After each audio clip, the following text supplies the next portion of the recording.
Hello friends, स्वागत है सभी का यूट्यूब चैनल विजेता कुल में।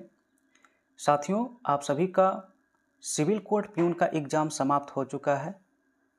तो पीटी का आपका जो प्रिलिमिनरी टेस्ट था वो समाप्त हो गया है।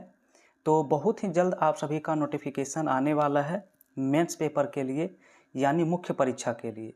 तो फ्रेंड्स, मेन आपका जो अब परीक्षा होने वाला है वो मेंस पेपर का होने वाला है, क्योंकि मेंस क्वालिफाई अगर करेंगे तभी आप फाइनल सिलेक्शन की ओर बढ़ेंगे। तो फ्रेंड्स, आपका यहाँ पर देखेंगे कि अगर 60 के आसपास भी मार्क्स आ रहा है तो अभी से ही आपको तैयारी में लगना चाहिए, तैयारी करना चाहिए मेंस के लिए, ठीक है। और फ्रेंड्स देखिए, मेंस में आपका क्या रहेगा, तो डिस्क्रिप्टिव पेपर होगा और कुछ ऑब्जेक्टिव क्वेश्चंस भी होंगे। डिस्क्रिप्टिव तो होगा ही, जिसमें आपका ऐसे लेटर लिखना रहेगा, संक्षेपण हो गया, या आपका वन लाइनर अतिलघुत्तरीय प्रश्न पूछा जाएगा। साथ ही आपका कुछ क्वेश्चन ऑब्जेक्टिव भी होगा। तो फ्रेंड्स, यहाँ पर इस वीडियो में हम एक ऐसे यानी निबंध डिस्कस करने वाले हैं, और आप देखेंगे प्रतिदिन एक आपका निबंध या पत्र आपको मिलने वाला है, जो काफ़ी इम्पोर्टेंट होगा आपके एग्ज़ाम के लिए, ठीक है। तो फ्रेंड्स चलिए हम डिस्कस करते हैं।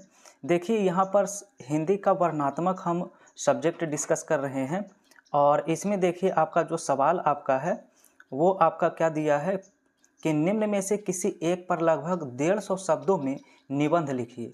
तो आपके एग्जाम में इस टाइप का क्वेश्चन देखने को मिलेगा, जिसमें निबंध में आपका 150 से 200 शब्दों तक में आपका लिखने के लिए आएगा। तो आपके पास देखिए कई विकल्प होंगे, 3 या 4 आपके विषय होंगे। उनमें से किसी एक पर जो आपको अच्छा लगता हो, जिस पर आपकी अच्छी पकड़ हो, अच्छी जानकारी हो, आप उस पर निबंध लिखेंगे। जैसे पहला इसमें दिया है बेनामी संपत्ति और शिक्षा स्वास्थ्य। तो इनमें से आपको जिस पर अच्छा यानी जानकारी होगा तो उसे आप सेलेक्ट करके और उस पर 150 शब्दों में क्या करना है, निबंध लिखना है। तो फ्रेंड्स, इस वीडियो में हम शिक्षा और स्वास्थ्य के बारे में निबंध को डिस्कस करेंगे, ठीक है। और अगली वीडियो में बेनामी संपत्ति पर वीडियो आप सभी को मिलेगा, ठीक है। तो प्रतिदिन एक आपको निबंध और लेटर देखने को मिलेगा, ठीक है।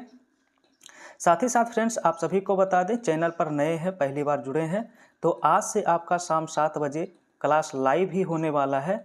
तो शाम 7 बजे से आप सभी लाइव जरूर जुड़िए, जहां पर आपका ऑब्जेक्टिव और सब्जेक्टिव यानी डिस्क्रिप्टिव प्रकार के क्वेश्चन डिस्कस करने वाले हैं। तो आप लोग तैयार रहिए, आज शाम 7 बजे से बेहतरीन सेशन फिर से आपका आने वाला है, ठीक है। तो फ्रेंड्स, यहाँ पर हम जान लेते हैं कि अगर निबंध लिखना हो तो हम लिखेंगे कैसे, क्या उसका तरीका होना चाहिए, ठीक है। तो देखिए, कोई भी अगर आप निबंध लिख रहे हैं तो उसे सुव्यवस्थित और सुस्पष्ट बनाने के लिए हमें 3 चरणों में उसे बांटना होता है, 3 चरण में उसे विभाजित करना होता है। पहला जो चरण होता है वो कहलाता इंट्रोडक्शन। क्या कहलाता है? पहला जो भाग होता है इसका इंट्रोडक्शन यानी प्रस्तावना वाला भाग होता है। इसमें हमें जो टॉपिक दिया गया होता है, जिस पर लिखना है, उसका परिचय देना होता है, और जो मुख्य उस पर विचार होते हैं, मुख्य पॉइंट्स होते हैं, रोचक तथ्य होते हैं, उसको वहाँ पर मेंशन करना होता है इंट्रोडक्शन वाले पार्ट में। उसे हम भूमिका भी कहते हैं, ठीक है। इसके बाद मेन पार्ट आपका सेकेंड होता है। मेन पार्ट क्या होता है? सेकेंड होता है, जो आपका मूल विषय होता है। क्या होता है? मूल विषय या बॉडी, यहाँ पर सब्जेक्ट कहते हैं। इसमें हमें क्या करना होता है कि जिस टॉपिक के बारे में आपका निबंध लिखना है उसमें हम विस्तार से चर्चा करते हैं। क्या करते हैं? उसमें विस्तार से चर्चा करते हैं। साथ ही साथ इसमें फ्रेंड्स हम कुछ उदाहरण देते हैं, तर्क देते हैं। आपके पास कोई एग्जैक्ट आंकड़ा है तो आंकड़ा दे सकते हैं। तो ये सभी क्या करता है कि आपके निबंध को बहुत ही प्रभावी बनाने का काम करता है, ठीक है। तो यहाँ पर मूल विषय हो गया, जिसमें विस्तार से चर्चा करते हैं। और तीसरा जो इसका भाग होता है, तीसरा जो चरण होता है, उसे हम निष्कर्ष कहते हैं। क्या कहते हैं? निष्कर्ष। यानी लास्ट में आपको निष्कर्ष बताना होता है, कंक्लूजन बताना होता है, यानी विषय का क्या निष्कर्ष निकल रहा है वो डिस्कस करना होता है, ठीक है। तो समझ गए होंगे, 3 भाग में आपको बांटना होगा, प्रस्तावना, मूल विषय और निष्कर्ष। तो आइए फ्रेंड्स, हम डिस्कस करते हैं आज का यहाँ पर निबंध।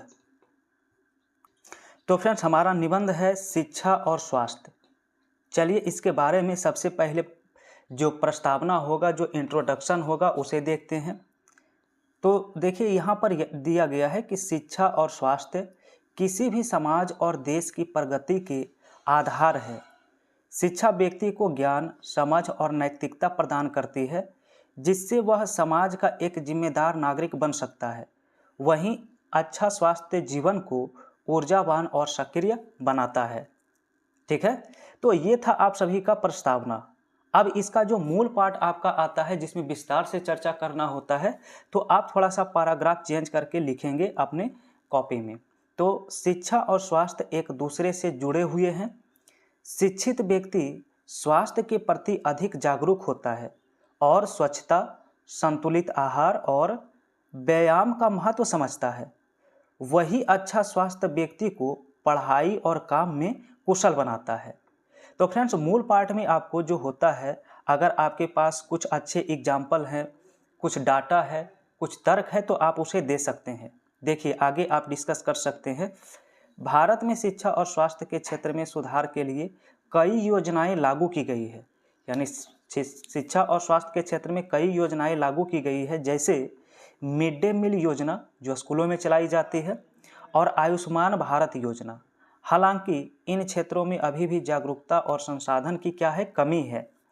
ठीक है, तो ये हो गए हमारे मूल भाग। अब इस पर निष्कर्ष देखेंगे तो शिक्षा और स्वास्थ्य का समुचित विकास समाज की उन्नति के लिए आवश्यक है। इन दोनों में संतुलन से समृद्ध और स्वास्थ्य का निर्माण होता है। तो फ्रेंड्स, ये था आपका निबंध शिक्षा और स्वास्थ्य के ऊपर। आप लोग इसे 1-2 बार रिवीजन करिए, लिखने का प्रयास करिए। और फ्रेंड्स, कोई ज़रूरी नहीं है कि जिस प्रकार से आपका यहाँ पर हमने डिस्कस किया है एज इट इज़ आपको याद होना चाहिए, ये कोई ज़रूरी नहीं है। आप अपने अनुसार भी कुछ वर्ड्स को ऐड कर सकते हैं। अच्छे आपके पास और यहाँ पर अगर तथ्य होंगे तो उसे जोड़ सकते हैं। ठीक है, तो बस 3 चीज़ की ख्याल रखना है निबंध लिखते समय। सबसे पहले जो टॉपिक आपका दिया गया है उसकी भूमिका, मुख्य बिंदु को वहाँ पर मेंशन करना होगा। फिर आपका मूल भाग आता है जिसमें विस्तार से उसके बारे में चर्चा करना है। कुछ डाटा, कुछ तर्क, कुछ एग्जाम्पल वहाँ पर मेंशन कर देना है, और सबसे लास्ट में उसका कंक्लूजन होना चाहिए। ठीक है, तो फ्रेंड्स, इस प्रकार से हम एक छोटी सी वीडियो में आप सभी का ऐसे लेटर कंप्लीट करने का प्रयास करेंगे। ठीक है, तो आज का वीडियो आप सभी को ये कैसा लगा है कमेंट में ज़रूर बताइएगा, ताकि आगे हम इसी प्रकार से आपका टॉपिक को कंप्लीट कर पाएँ। ठीक है, और आज से लाइव क्लास आपका बिल्कुल नियमित समय शाम 7 बजे से ही शुरू होने वाला है। तो शाम 7 बजे आप सभी जुड़िए, आपका डिस्क्रिप्टिव पेपर के लिए बेहतरीन सेशन होने वाला है। ठीक है, तो चलिए फ्रेंड्स, मिलते हैं शाम 7 बजे आप सभी से। आप लोग जुड़िए।